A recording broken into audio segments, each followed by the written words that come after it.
Hey guys, welcome back to the channel. So we're looking at the potential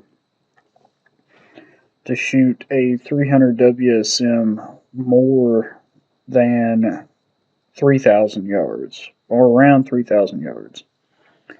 Alright, so what you're looking at here is I am testing a Patriot Valion Seneca, the 212 grain bullet, which the ones that I received, these guys here, um, these are actually, they weighed in at 211.5, but they're turned on a lathe, so they're all identical. It's not the same thing as getting bullets that are made like normal bullets.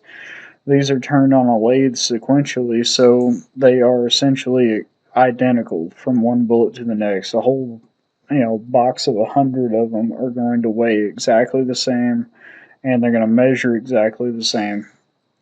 That's just the nature of the thing. Now they are expensive. I will give you that. Like they are going to be expensive to shoot, but um, when you're paying for perfection, obviously it's going to cost a bunch of money. So I have some Ramshot Hunter powder here. Now I went through the process of figuring out exactly how much case volume I have in my fired cases, like Tim at Little Crow Gunworks recommended.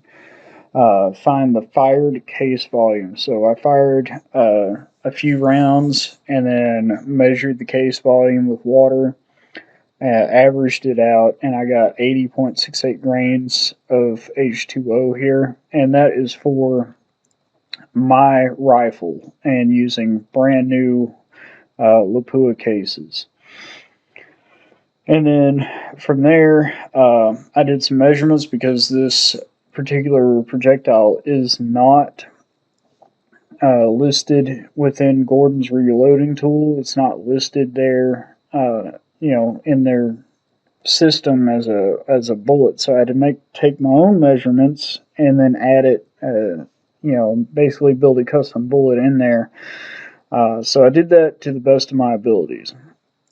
In which I have one of these bullets here, and as you can tell, like it's a very long bullet. These are nearly 2 inches long, like 1.85 or something. So,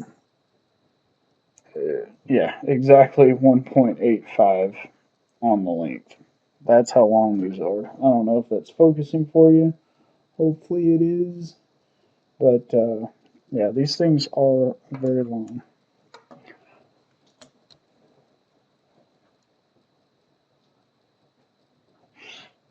Alright, so other than that, when they're loaded, this is a loaded one, and I had to figure out where my jam was, and then I backed it out 20 thousandths. So basically, when I loaded these, and this is just a cider, it's a middle of the load area round. So not the most high pressure, but a decent load here, given the information I'm getting from Gordon's reloading tool. Um, so these are not going to be magazine fed because they are way too long.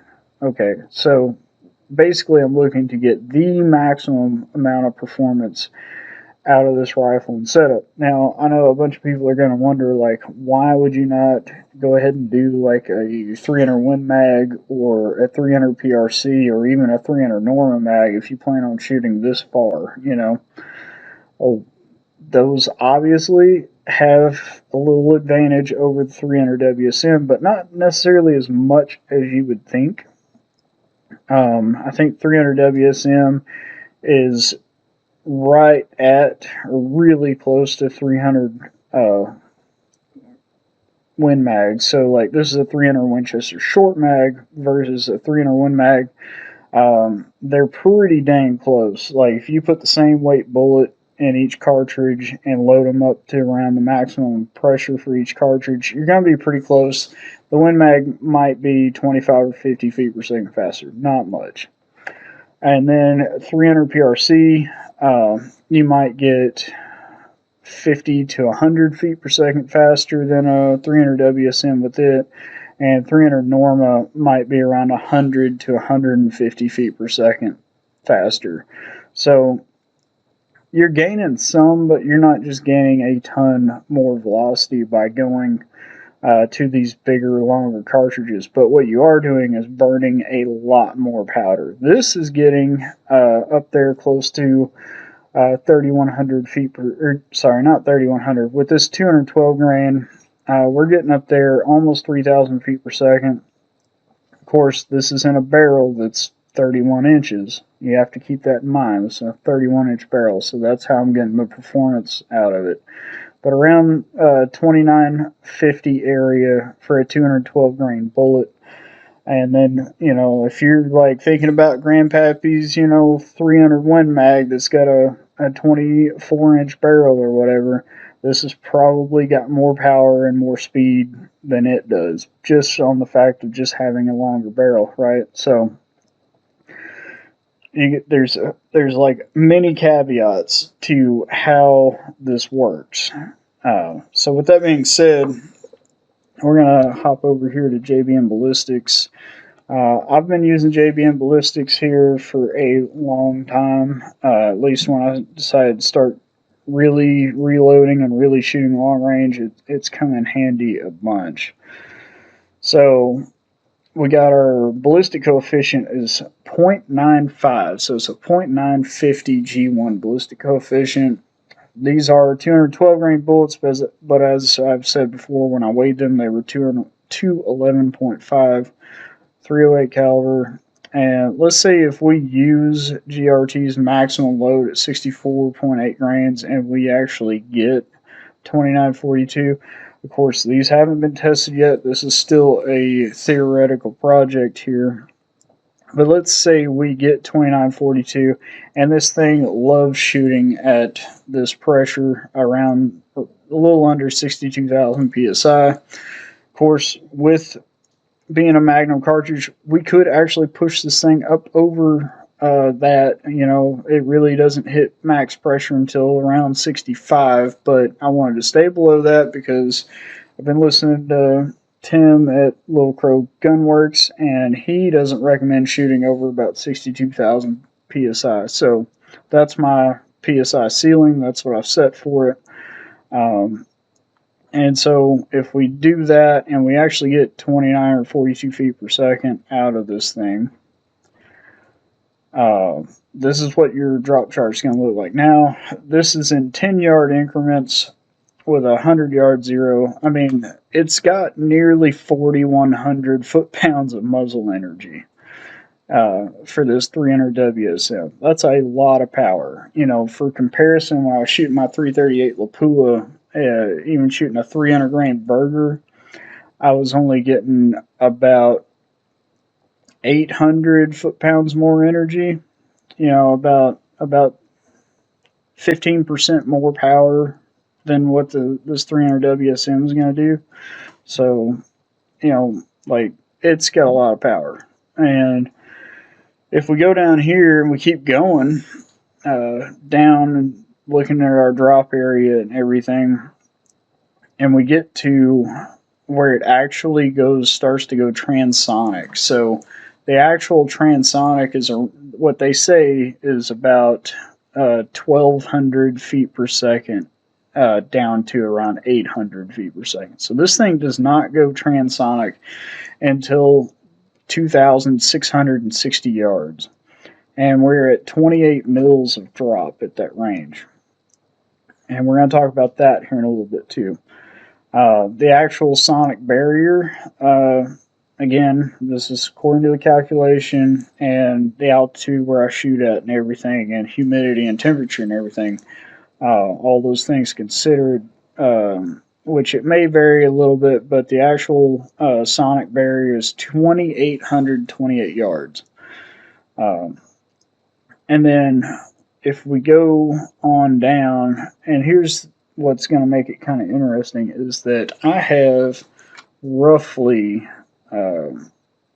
I believe like around 42 or 43 mils of usable elevation in my setup. With my scope, I have, what is it? Well, actually, we can convert it to MOA and make things a little easier. I'll kind of explain that to you. So we'll go to MOA.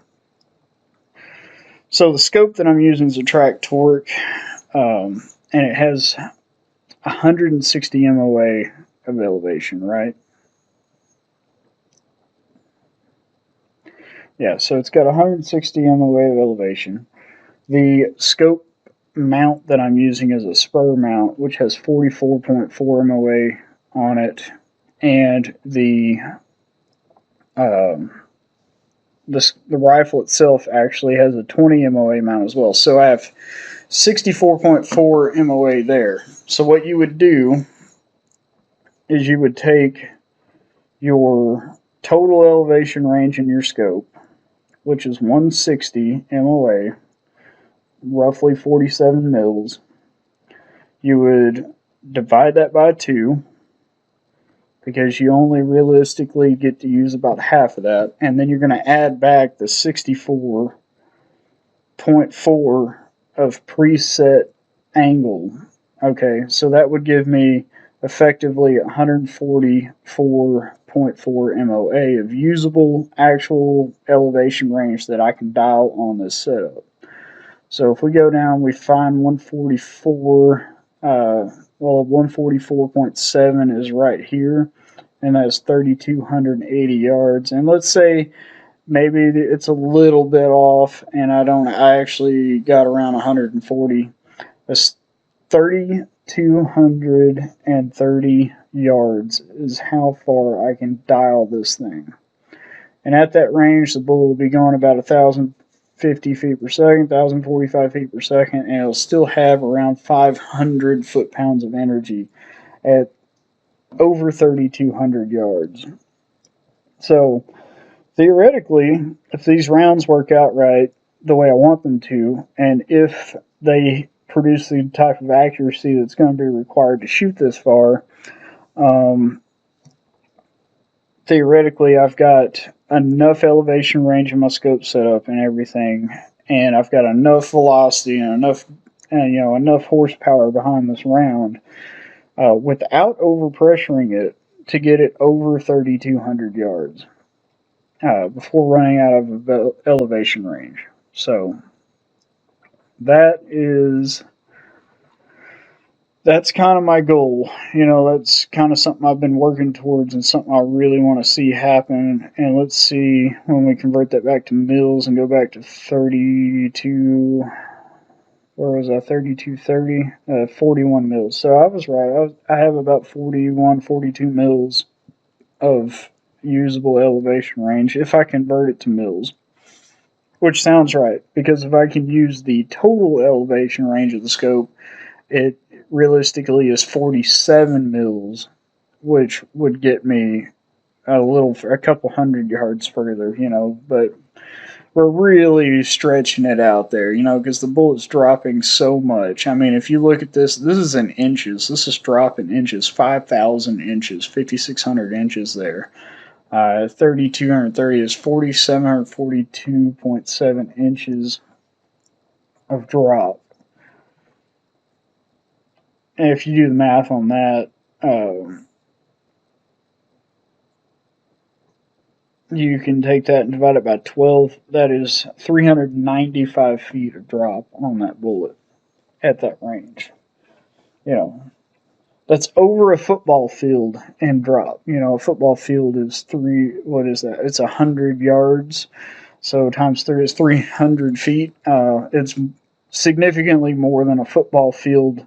Like if you took a football field and stood it up on its end and then added something to it, that's how much bullet drop there is to that range for this particular setup, which is insane. And then we're looking at 5.9 seconds of flight time. So a very long shot. Not in just distance, but time as well. So I can't wait to see what this does. But I mean, of course, this is all just a pipe dream right now. We've got to get these rounds actually shooting on target, and we've actually got to see and get some performance out of these. And actually, they need to be pretty dang accurate to go that far. And I'm actually going to have to find a new target to set up, because I really feel if I set up at that range that an IPSC target is going to be a little too freaking small to hit. I mean, it's possible if you just sat there and slung rounds down the barrel. I mean, statistically, eventually you are going to hit it with enough rounds and time sent down range. But if you want to hit it with any sort of like reasonable accuracy, like if you got a reasonable chance of hitting it, it's gonna need to be a pretty good sized target, because we're in some serious ELR territory at over 3,000 yards. And shooting a target that's 18 inches wide and 30 inches tall is going to be a very, very low chance of hitting it. The hit percentage on that will be extremely low. Even with a gun that, even if this thing is capable of shooting these rounds with quarter MOA accuracy, or less, that's still going to be extremely difficult to hit because of all the environmental factors that stack up between the muzzle and 3,000 yards away. But yeah, I kind of just wanted to talk about potentially shooting this rifle to 3,000 yards or more, because it's something I want to do. I definitely want to get it more consistent at a mile or a little further than a mile. The furthest target we've set up, and where we can actually see it, and it's in a good spot, we can set up around 1,950 yards, which is a little further than a mile, but it's going to be a very large jump to go from 1950 once I get comfortable there and actually can figure out a load that's going to hit there, consistently. Going from 1950 to like 3,200 yards, because that's the next hill beyond where we're actually shooting at now. It jumps from 1950 to like 32 to 3,300 yards in that area. So it's a very big jump. That's an additional like 1,100 yards, so it's going to be pretty insane to be able to do that, even if it's even possible. But again, we're going to try. At least I'm going to try and eventually get out there and do it. But it's going to take some time.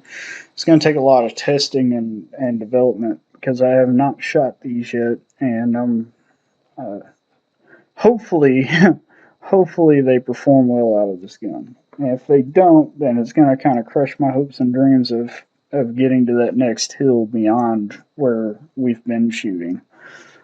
So anyway, leave your thoughts and comments below, and we'll see you next time in the next video. Thanks for watching.